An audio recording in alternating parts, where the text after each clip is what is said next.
جمعية الدعوة والإرشاد وتوعية الجاليات بمحافظة بدر.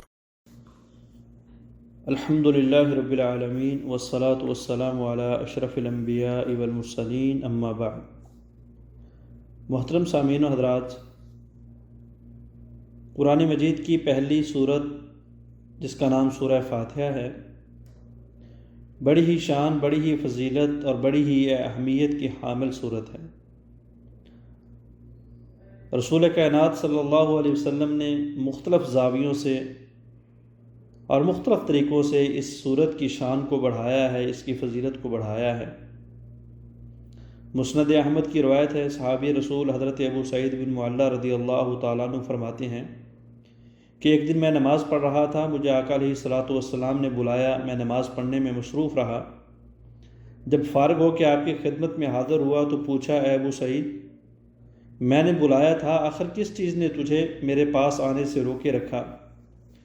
تو میں نے کہا، اے اللہ کے رسول، انی کنت اصلی، میں نماز پڑھ رہا تھا۔ آقا علیہ الصلاۃ والسلام نے فرمایا، کیا تم نے اللہ کا یہ قول نہیں سنا؟ اللہ فرماتے ہیں، یا ایھا الذین آمنوا استجیبوا للہ وللرسول اذا دعاکم، کہ اے ایمان والو، جب تم کو اللہ اور اللہ کا رسول بلائے تو فوراً حاضر ہو جاؤ۔ اور ساتھ ہی نبی علیہ الصلوۃ والسلام نے فرمایا کہ میں تجھ کو ایک ایسی صورت بتاؤں گا جو سب سے افضل ہے، سب سے عظمت والی ہے، سب سے عظیم ہے۔ صحابی رسول کہتے ہیں کہ نبی علیہ الصلوۃ والسلام نے میرے ہاتھ کو پکڑا، جب ہم مسجد سے نکلنے لگے تو میں نے کہا، اللہ کے رسول، آپ نے میرے ساتھ ایک وعدہ فرمایا تھا کہ آپ مجھے قرآن مجید کی سب سے عظیم صورت بتائیں گے۔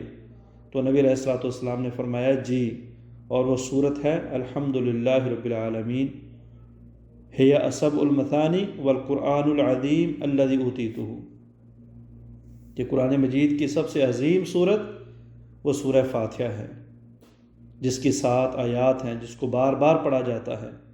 تو اس حدیث کو امام بخاری، امام ابو داؤد، امام نسائی اور امام ابن ماجہ رحمہ اللہ نے بھی ذکر کیا ہے۔ اور اسی حدیث کو مد نظر رکھتے ہوئے محدثین نے اس بات کو اخذ کیا ہے کہ قرآن مجید کی بعض آیات سے افضل ہیں اور بعض صورتوں سے افضل ہیں۔ سورہ فاتحہ کی شان کے متعلق آقا علیہ الصلوۃ والسلام کی دوسری حدیث، امام بخاری رحمہ اللہ نے اس کو ذکر کیا۔ ابو سعید خدری رضی اللہ تعالیٰ عنہ فرماتے ہیں کہ ہم سفر کے اندر تھے، ایک جگہ پہ پڑاؤ ڈالا، ایک لڑکی بھاگتی ہوئی آئی، کہا، ہمارے سردار کو کسی زہریلی چیز نے کاٹ لیا ہے، کیا تم میں سے کوئی دم کرنے والا ہے؟ ایک ساتھی اٹھے، ایک صحابی اٹھے، ہم نہیں جانتے تھے کہ یہ دم کر لیتے ہیں۔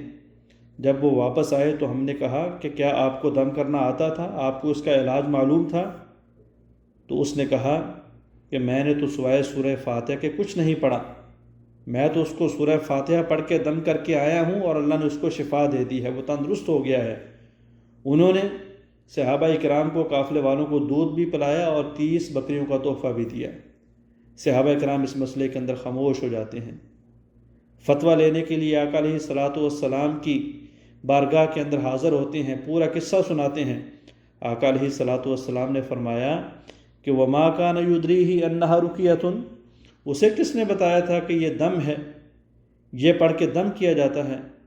فرمایا، اقسموا وَاضْرِبُوا لِي بِسَہْمٍ، چلو جاؤ بکریوں کو تقسیم کر لو اور میرا حصہ مجھے لا دو۔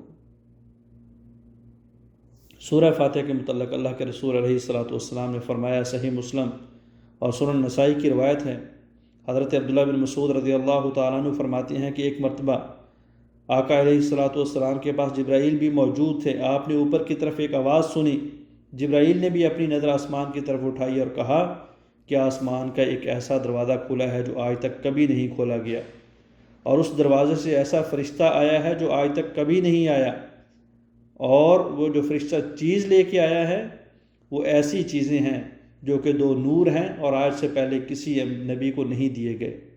اور وہ 2 چیزیں کون سی تھیں؟ 2 نور کون سے تھے؟ ان میں ایک سورہ فاتحہ اور دوسرے نمبر پہ سورہ بقرہ کی آخری 2 آیات۔ تو اللہ سے دعا ہے کہ اللہ رب العالمین ہمیں اس صورت سے پیار کرنے کی اور اس صورت کو یاد کرنے کی، اور اس صورت کے اندر جو ہم سے تقاضے کیے گئے ہیں ان کو پورا کرنے کی توفیق عطا فرمائے۔